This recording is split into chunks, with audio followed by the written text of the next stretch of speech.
Hey, welcome back to the AP U.S. History preparation for the exciting May 15th, 2020, once in a lifetime of AP History coronavirus document-based question. And if you remember the document-based question, DBQ was basically a mini little research paper. They're going to make you write as if you were in their classes in college, but you're not in their classes in college because you're not in college. Heck, you're not even in school right now. You're at home someplace, quarantined down, watching this stuff. Now remember, what they're going to give you are 5 documents. They're going to make you use 2 documents for 1 point, 4 documents for 2 points, and we're going to try to use all 5 documents in case you screw up on any of them, because this new AP US History is going to have 10 points possible in the process, and it is a new way of doing something.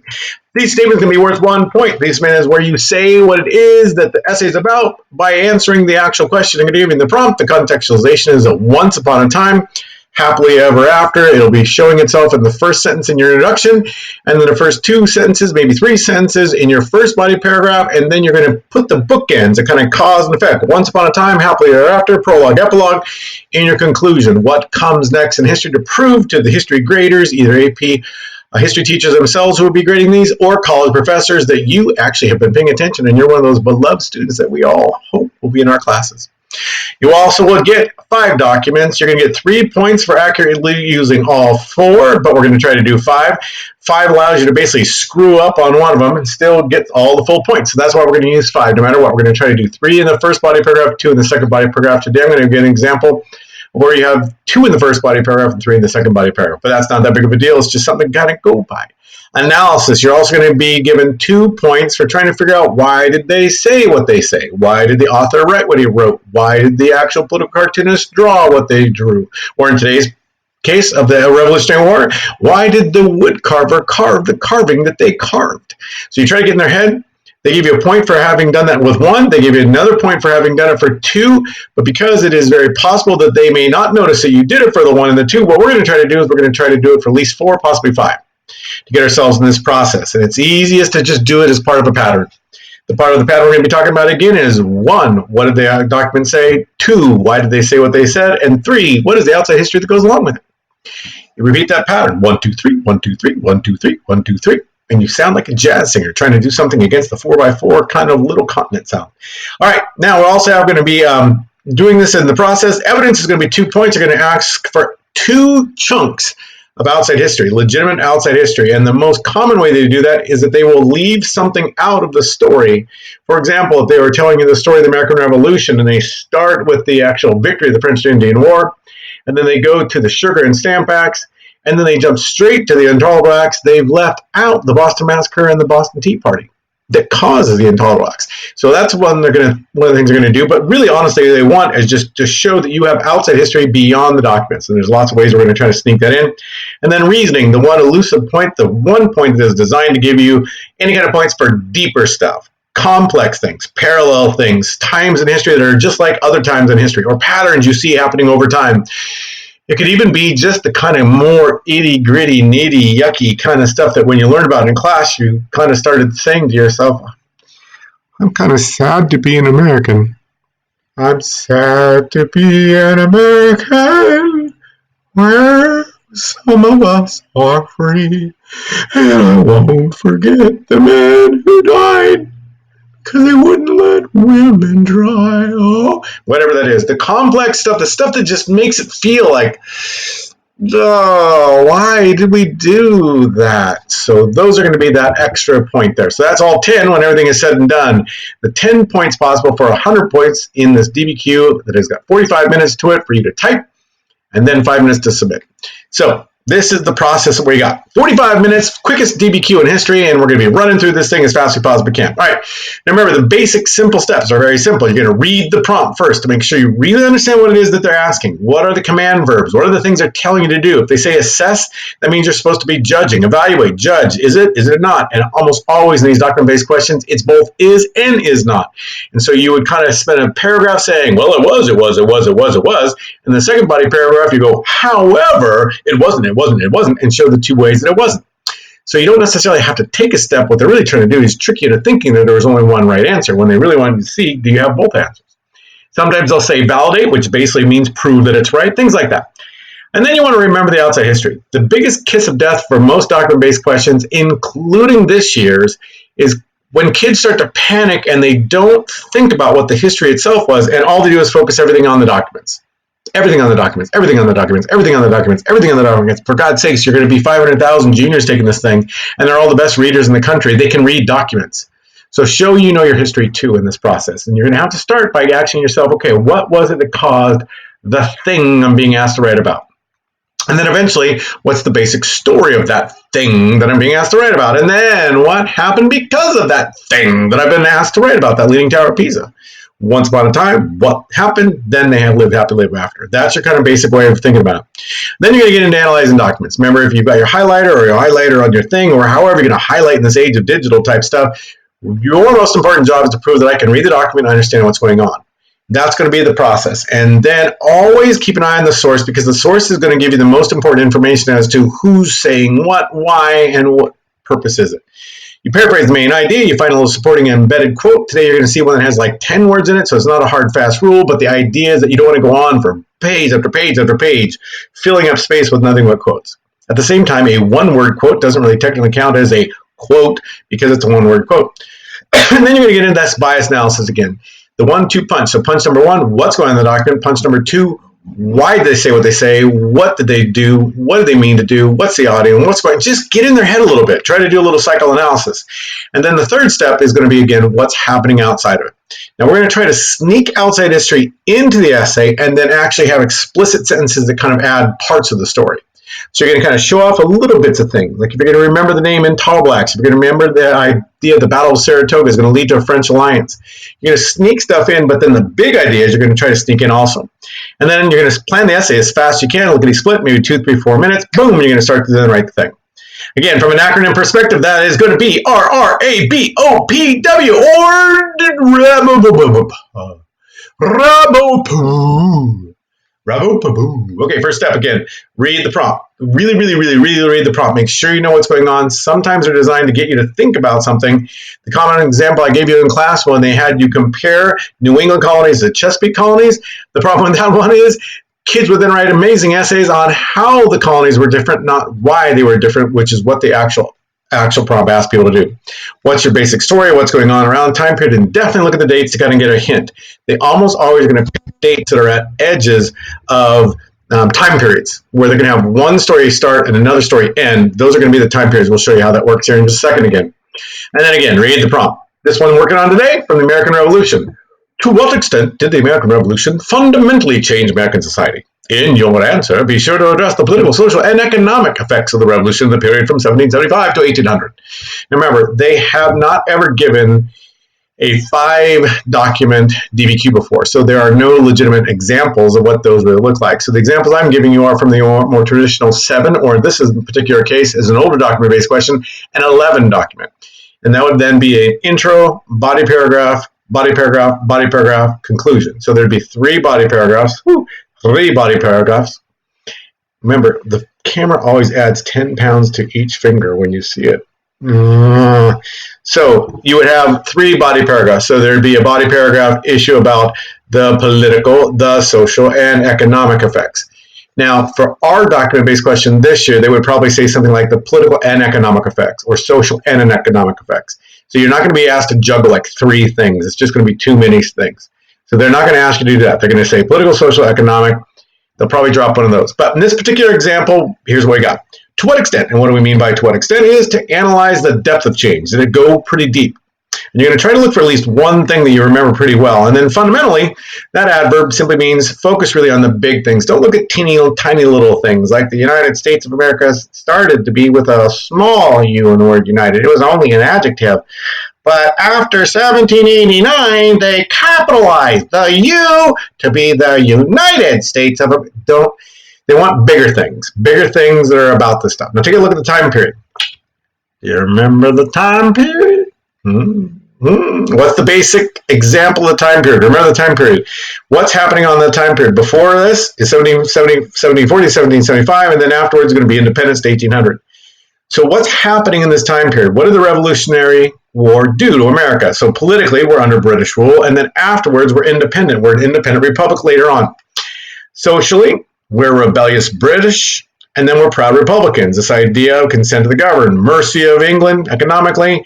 Parliament told us what we do. We had to be under mercantilism, potato. Rose by any other name would still smell as good as a mercantilism system. And then we have federal control, but we're going to wrestle with the tariffs and such. All right, so what is behind the scene in here then socially is obviously women, gender issues, how that's going to change.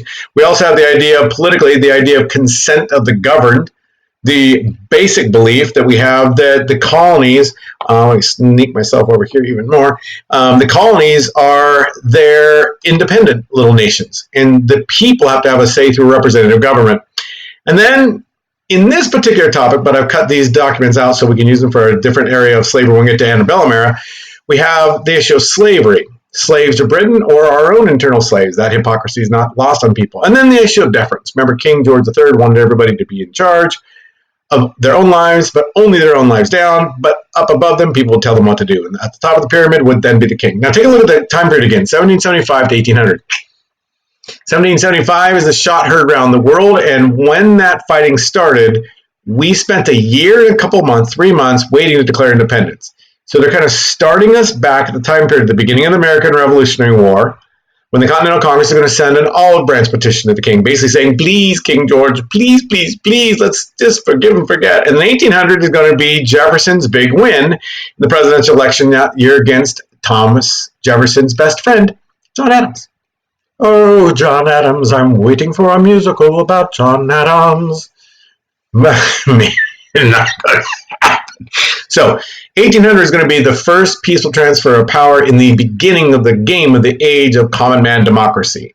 Meaning, we go from him to him in this time period, and they want you to analyze the depth. How do we shift in our time period? All right, so that's your basic story, but you haven't even looked at the documents yet. So now we're going to start to look at the documents. And lo and behold, there's the first documents. It's a woodcut of a patriot woman from Marblehead, Massachusetts, 1779. So right knee deep in the middle of the American Revolution that had started in 1775. We're going to be independent by 1783. So this is pretty much right in the middle. Right during the sad, trying times of things like, the Valley Forge era. Now, prior to this, remember, women have been seen as second-class citizens. Then they're going to become Republican mothers. And then eventually, what they're looking for is this change, this pendulum swing change back and forth. And by the time everything's said and done, the pendulum will swing back by the 1800s, and women will be told, hey, little lady, I know you helped us win that American Revolutionary War, but you know what I really want right now? I want a ham and cheese sandwich. Can you get yourself in that kitchen and go get me something? Please. I did say please. So they're going to ask you to look at that one. Here's the next document. Awake, Americans, from the Pennsylvania Packet, 1779, the same year. To a sense of your danger, no time to be lost. Instantly banish every Tory from among you. Let America be sacred alone to freemen. Freeman, George Freeman. Now, remember, one of the things we also talk about in class is try to read with some sort of active voice when you're doing this, because it's just going to be boring if you just kind of go, and it won't stand out, it won't make any sense. So just in your head, make it come to life. Drive far from you every baneful wretch who wishes to see you fettered with chains of tyranny, O King George III. Send them where they may enjoy their beloved slavery to perfection. Send them to the island of Britain. There let them drink the cup of slavery and eat the bread of bitterness all the days of their existence. There let them drag out a painful life, despised and accursed by those very men whose cause they have had the wickedness to espouse. Never let them return to this happy land, Disneyland, the happiest place on earth. Never let them taste the sweets of that independence which they strove to prevent. Banishment, perpetual banishment should be their lot. This one's going to be all kinds of bias all over the place, right? So this is the idea of societal deference. We've gone now from Tories, who are the good guys, because they did what the king wanted them to do, to now being the bad guys versus the patriots themselves. And there's no bigger Tory than this guy, Thomas Hutchinson, descendant of Anne Hutchinson. Get the hell out, saith John Winthrop. All right, so we got our next document, document 3, Statute of Laws of Virginia, meaning this is the law of the land of Virginia, 1787. Be it enacted by the General Assembly that no man shall be compelled to frequent or support any religious worship, place, or ministry whatsoever, but that all men shall be free to profess, and by argument to maintain, their opinion in matters of religion. In other words, freedom of religion. Put into a Leaning Tower of Pisa thing, right? Prior to this time period, most of the states, except for 2, had state-supported religion. You may not go to the church, but you sure as damn well paid taxes to support the church that was the official church of that particular colony, now state. Now that's going to start to go away. Virginia will be the first to take a big step towards this process in terms of transfer.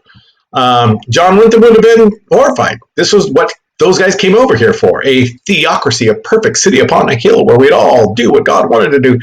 But we'd already had a great awakening in the 1720s, 1730s, 1740s that started getting people to wonder whether or not God even likes you, John. Just because you got more money than me doesn't mean God likes you better, John.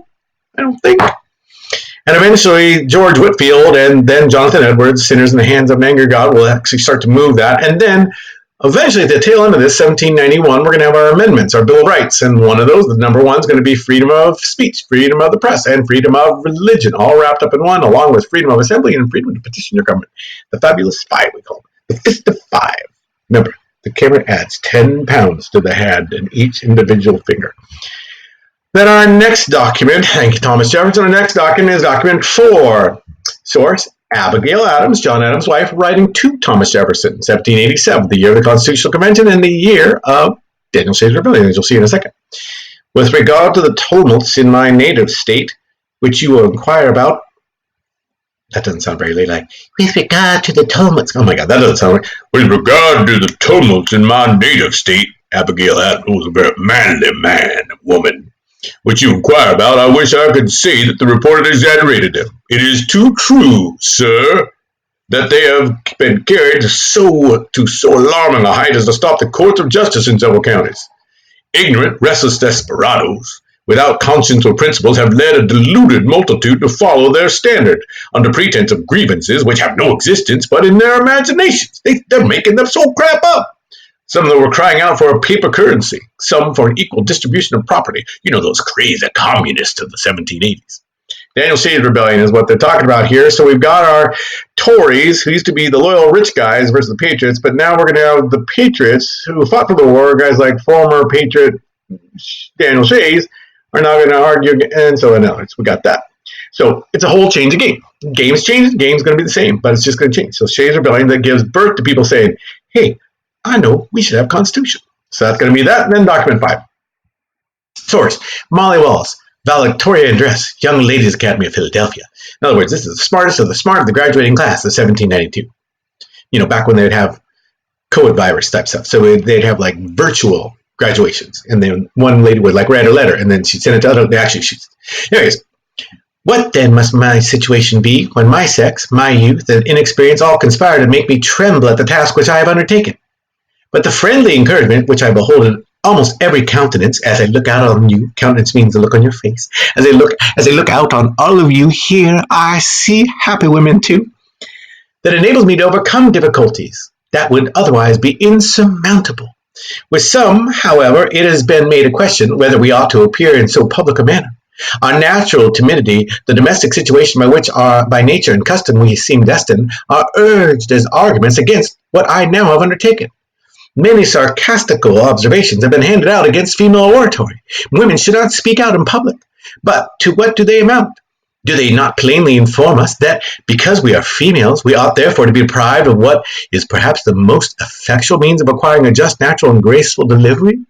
No one will pretend to deny that we should be taught to read in the best manner. And if to read, why not to speak? Suck on that. And I'm out.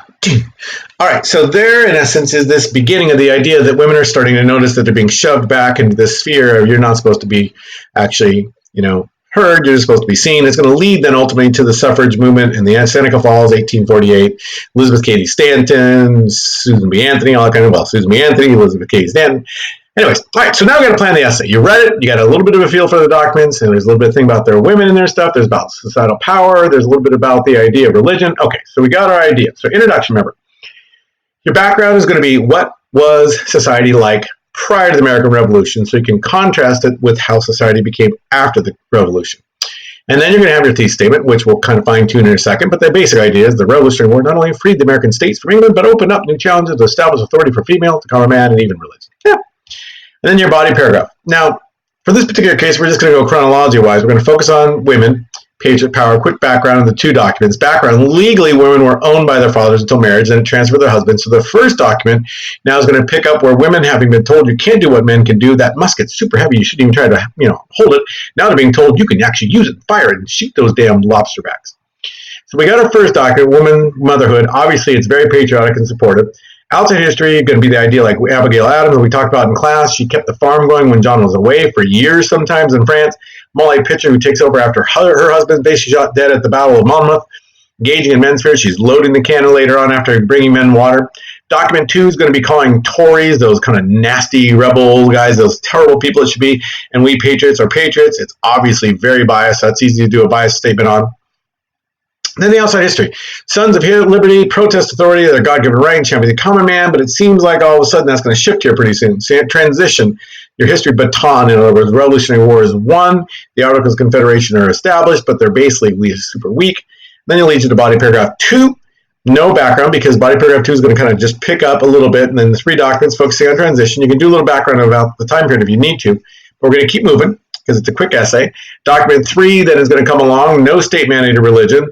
The idea is very, very anti-Anglican church type mindset. Then outside history, New England churches challenged Britain, but Anglicans stayed pretty loyal throughout the war, if you want to talk about that. Document 4, Shays Rebellion. The reference bias is how dare these rebels, Abigail Adams asked, challenge authority with their made-up, invented ideas of losing their farm. They didn't lose their farm is still there. They just now have to rent it because it's owned by somebody else, because they had to foreclose on it, because they couldn't pay with those Continentals. That's not worth a Continental. And then eventually the outside history, the Constitution is established and ratified. And then our final document is women kind of going, hey, where did our equality go? And then a conclusion will kind of do a parallel hypocrisy. We're going to see this kind of stuff where people who used to be in charge of power now are going like, how dare they challenge us? But now the people who, how dare they challenge us, now become the guys who are, how dare they challenge us? And our ending is going to be this new republic, common man, democracy, and all that kind of stuff. So again, you get your points for all these things. You get 1 for the background, well, actually a half. But I think they've got it set up in such a way that if you just set up the once upon a time but don't do the happily ever after, or you do the happily ever after but not the once upon a time, you're going to get this point for context. You get a point for the thesis statement. Again, thesis statement has to answer their question. It has to answer a prompt and summarize the essay. But the adjective they use is, it has to be acceptable.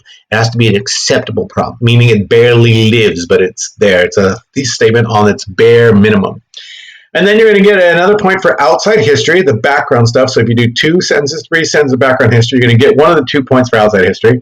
Then you start doing your document analysis. You get 1 for doing 2 documents. You then get another point for doing 2 documents, 2 more documents, 4. So we're going to do a total of 5, which is going to give you a 5th point. Then you get your 2 points for bias awareness.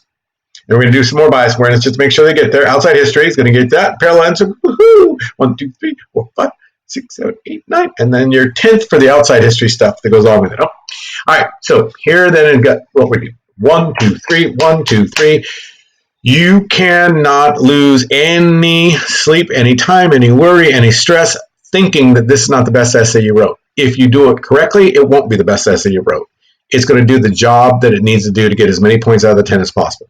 So we're going to play the game of just 1, 2, 3, 1, 2, 3, 1, 2, 3, 1, 2, 3. Document. What does the document say? Why does the guy say it? What's going on in the history around it? 1, 2, 3, 1, 2, 3, 1, 2, 3. So analysis of the actual document, the bias recognition, what's going on in the bias, and an outside history that helped create it. So this is our 1, 2, 3, 1, 2, 3, 1, 2, 3. So analysis first.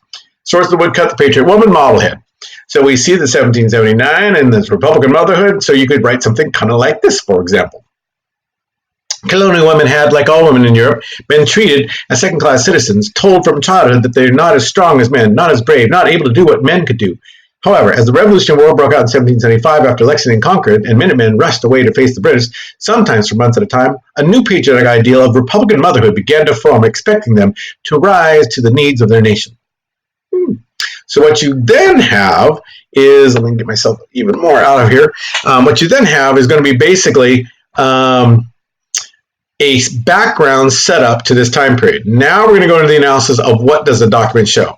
The 1779 woodcut, that's all you need to do for citation. You don't have to say document 1. In document 1, just literally say the 1779 woodcut, made after the decisive battle of Saratoga. That's sneaking some history in, because remember it was in lucky 7777 kind of a thing, right? 7777, that's far in the future. But anyway, 777 with a 1 in front. But during the hardships of Valley Forge, illustrated the highest example of such a modern colonial woman, standing proud and armed with musket, just like Abigail Adams, ready to defend her home and town while their husbands were away struggling for freedom. Bam, you got 3 outside histories snuck in there. Valley Forge, Saratoga, Abigail Adams. The idea of Republican mother you already talked about. Then remember, you reference something specific. That's how you quote a picture. You reference something exactly in it that you see, that you understand. Such an idea, here goes your bias analysis. Such an ideal woman was obviously carved by one of the Sons of Liberty, like Paul Revere, who, I can't see it again. If you could see mine right down, we get to the bottom down here. There's a little thing that says screencastify, screen video recorder, sharing your screen and audio, stop sharing, hide. I'm afraid if I hide it, I'll never find it again. So here then is now the actual outside history. Women would continue to prove their dedication to the ideals of this new nation as they worked both the traditional jobs of raising a family and the duties of their husbands, as they also continued to raise crops, produce lead bullets and gunpowder, make homespun textiles, replace the embargoed fabric from Britain, and even occasionally, like Molly Pitcher, fight alongside the I can't even see that again.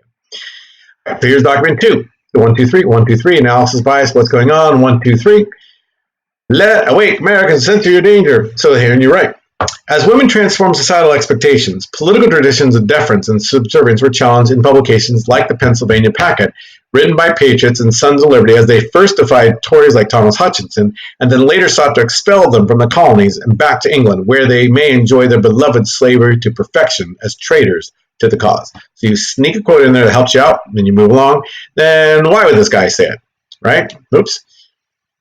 Slanted propaganda like this was designed to be a rebellion centered not on just King George III, but their own colonial elite next door.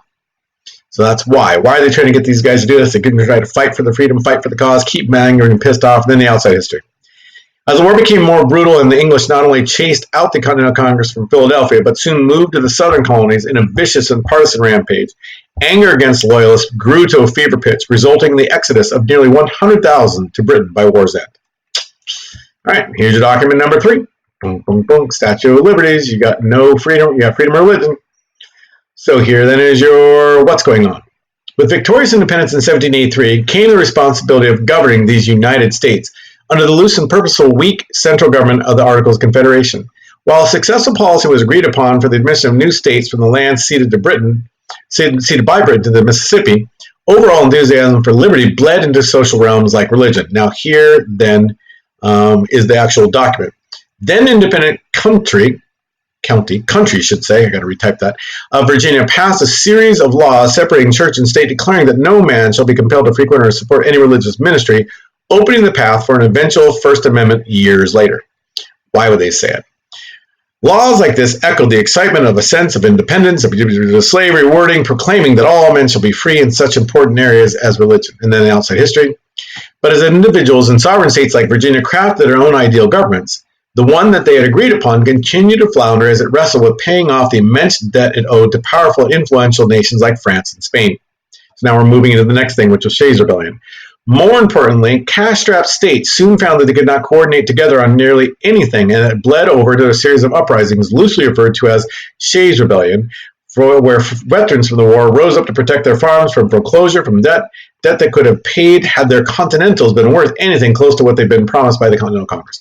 So now you do 2 sentences of outside history, you're moving to the next step, and now we have document 4 with Abigail Adams saying, with regard to the towboats, and she was a very macho woman.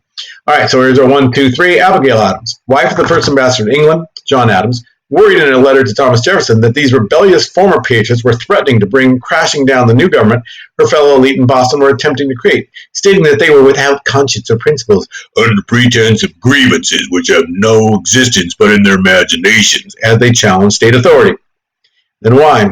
Safe as she was in her financial reality, it was easy for leaders like her, got to type that again, I'm typing as fast as I can, to be oblivious, man, I'm really not, to the plight of the less fortunate who are standing on the verge of losing everything. Maybe I can't hear that behind there. To them, and they see only as rebels without peril to her own husband just years ago. Shays and his followers would fail in their local attempts, but succeed beyond their wildest dreams as they pushed our founding fathers like George Washington, Alexander Hamilton, and James Madison to call for a convention to revise the Articles of Confederation, which would, as every 8th grader learns, do far more than that as they crafted a whole new constitutional government over the course of the next 4 months in Philadelphia. So there's outside history. And then lastly, graduation day, not a digital nor virtual one. All right, so what is going on in the thing? In a speech to fellow graduates, Molly Wallace seemed to echo the noticeable heartbreak experience that the younger generation looked out to a new nation that, man, I got typos all over the place, that had seemed to have forgotten their proven abilities during the war, stating, "Our natural timidity by nature and custom, we seem destined to be treated as inferiors." And then, to why, as the most successful of her fellow graduates, she's enticing them to lay the groundwork for an ongoing and future struggle for women's suffrage. She's trying to get them to see beyond that. And then outside history. But she and her sisters would find that their brief near equality earned during the struggle for freedom could not be granted again for many decades, as society snapped back to expecting them to return to their cult of domesticity, then locked them out of the public realm, assuming that their delicate nature could not function in the hard knock life. Again, that's why. Right, then I get down here. I don't know if it shows up in yours. Democracy. Anyways. All right, so now you got to write the essay. Okay, so we're ready. We thought about it. We kind of know what we're going to be doing. Now, if you were doing this, you wouldn't have written these already. You just would have read it, but we're trying to do them as we're looking at them. So your thesis statement for your introduction, background starts, thesis statement itself. So here's what it might look like. Having fallen deep into debt following the victorious French and Indian War, England quickly altered itself to neglect the relationship with her colonies, imposing taxes on a people accustomed to monetary independence. Now, again, if I read that, where most kids just start with a thesis statement and you start with an outside background history, that's where we're going to give you 1 point for context. It just seems like you've been paying attention to class and you know what you're doing. The subsequent American Revolution would not only earn the United States their freedom, remember it's a small U in the original Declaration of Independence, but would unleash a number of changes in the ways the role of women were expected to act, the deference expected of citizens in a land proclaiming all men were created equal, and even in the manner that people were expected to worship. So that's your kind of main ideas you're going to hit. Republican mothers would help establish the new republic only to see their near equality vanish away, while soldiers who fought against sugar taxes lost their farms, but a new freedom of religion would once and for all lay a foundation of independence of conscience. So they used to, in the old thing, give you 2 points for what was called a thorough and complete thesis statement. What they kind of meant was you start with the basic answer, and then you give a little bit more specific hint as to what you're going to see in those 2 body paragraphs. That's kind of going to give you more of a, wow, that guy's got a great thesis statement. All right, now you're going to write the essay, right? You're going to get going along, and literally all this is, and you can stop this and read it on your own later on, these are those series of sentences that we had for each of the documents just slammed together, highlighting outside history versus the quick background versus the actual bias awareness. So what you're going to have then again is the background context, that's in the blue, the 3 documents, which we already read, the actual outside history and the bias awareness that is snuck in there. Okay? And that's body paragraph 2, the way it's going to look. Ooh, I should have kept it all one font, but I didn't. Man. And then finally, they're going to finish up with body paragraph 2 because they ran out of room. And then your actual conclusion. Now, the conclusion then is going to be new. It's going to talk about your complex parallels or anything else in history you've seen like that, how the story evolves / ends, and the next step. So, examples of this type of situational hypocrisy would echo throughout our history, from a Federalist-based movement for New England secession steps of the Hartford Convention to political wrestling matches over equality during Reconstruction. Maybe you don't have to explain it; you just kind of hit the parallels. But by 1800, it appeared that the election of that gets you back to the time period. However, by 1800, it appeared that with the election of President Thomas Jefferson, the author of the Roots of Equality, the Declaration of Independence, the country was poised on a new edge of freedom. Sadly, the age of Jacksonian democracy, there's your outside history is the next story, would turn out to be beneficial for white men only. Women and slaves would have to wait over 100 years for their own hard-earned right to be equal. I can't kind of see in the background there. All right, so again, don't overdo this, but just get in the habit of thinking, okay, I'm going to have my thesis statement, contextualization, boom, boom, boom, boom, boom, boom, boom, boom, boom. So it's not complicated. Introduction is going to have background, contextualization. This is the way they did. I should probably reverse this. So it's contextualization, thesis statement, then your document analysis. You get 3 points for doing 4 documents. We're going to try to do 5, but you do 4 documents, you do them a little bit deeper. That's going to give you 3 points. Analysis of why they said what they said. You only have to do it for 2 documents, but there's a good chance you'll forget, or there's a good chance when they're grading these at a super speed, they'll miss it. So you're going to try to do at least 4 of the documents, possibly 5. That would be just an easy 1, 2, 3, 1, 2, 3. What did it say? Why did it say? What was the what was going on outside history wise? That's your evidence, and then a reasoning. That's it. Boom, boom, boom. Remember, it's as simple as read, remember, analyze, bias, awareness, outside history, plan, and write, or the acronym RRABOPW.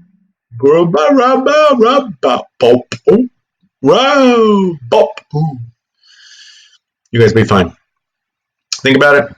Don't overthink about it. Read it. Know that you got the documents. You're going to be good. You're going to make me proud. I will weep all day Friday the 15th. Thankfully, it's not Friday the 13th. That would be scary. All right, guys. Till next time.